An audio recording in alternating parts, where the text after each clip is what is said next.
ओम श्री गुरुवे नमः। सज्जनों, आज सुंदर शीर्षक है कर्म का फल। कि मनुष्य को कर्म के अनुसार फल की प्राप्ति होती है। ये सब लोग जानते हैं कि जैसा कर्म करेगा वैसा फल देगा भगवान। ये है गीता का ज्ञान।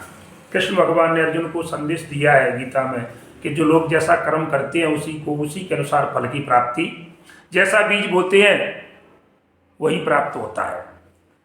तो देखिए, भगवान की कहें या विधाता की कहें, उस अदालत में कहते हैं कि वकालत सबको बड़ी प्यारी होती है। इसीलिए भैया खुश रहिए और काम करिए, बस ज़्यादा सोचिए मत, क्योंकि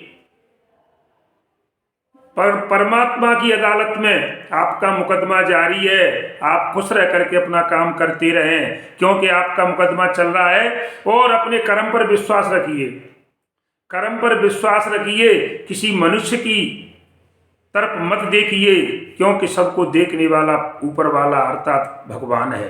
क्योंकि इसके लिए रामचरितमानस में और तुलसीदास जी ने लिखा है कि कर्म प्रधान विश्व कर राखा, जो जस करिय सो तस फल चाका। कि कर्म प्रधान, मनुष्य का कर्म ही प्रधान है। हमें देखिए, लोग कहते हैं साहब हमारे भाग्य में नहीं है, ये गलत है। मनुष्य अगर कर्म करेगा, मेहनत करेगा तो उसका परिणाम उससे मिलेगा। जैसे कि विद्यार्थी अगर अच्छी लगन से पढ़ेगा तो उसके अंक अच्छे आएंगे।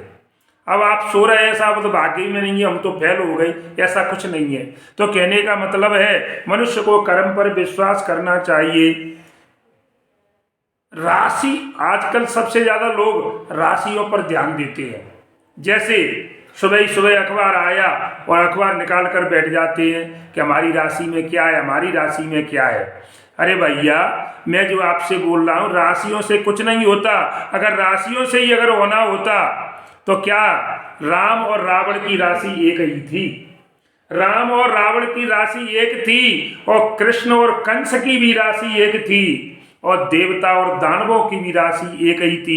तो फिर परिणाम क्या निकला कि राम की विजय हुई, रावण की हार। तो राशि तो दोनों की एक थी।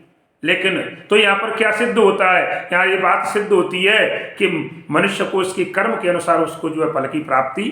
रावण ने अधर्म किया, रावण ने अन्याय किया, अत्याचार किया, राशि तो दोनों की एक थी, लेकिन राम की राशि वही। लेकिन ठीक है, वनवास होगा, लेकिन उनको विजय मिली और आज राम का नाम अमर है। इसलिए कहने का मतलब है भैया, कृष्ण कंस की एक ही थी। विधाता ने लिखा है कि नियति ने उनको सबको अपने ही फल जो है कर्म के अनुसार दिया है। गीता जी में भगवान श्री कृष्ण ने कहा है कि कर्मण्येवाधिकारस्तेषु मा फलेषु कदाचन। कर्मण्येवाधिकारस्तेषु मा फलेषु कदाचन। हमें कर्म करने का अधिकार है, फल की इच्छा करने का अधिकार नहीं है। आप कर्म करिए, आपको फल निश्चित प्राप्त होगा। यही अर्जुन को संदेश दिया, यही इस बात में ये बताने का प्रयास किया गया है कि मनुष्य को कर्म करना चाहिए, कभी भी फल की विचार मत करिए। क्योंकि हमने अगर खेत में बीज बोया है तो फसल होगी, और जब खेत में बीज ही नहीं बोया तो कहने का मतलब है फसल कहाँ से मिलेगी।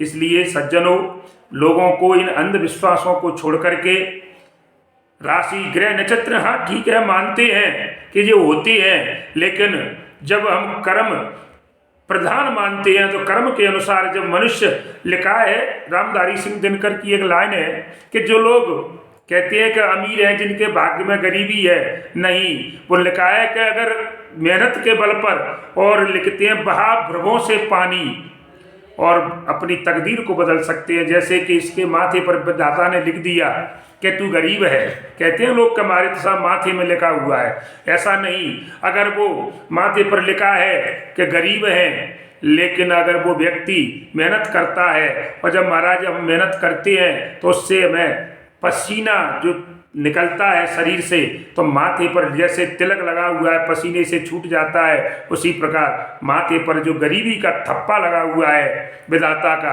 अगर मेहनत करेंगे तो वो मेहनत के बल पर, और वो गरीबी का जो महाराज हमारे ठप्पा लगा वो अमीरी में बदल जाएगा।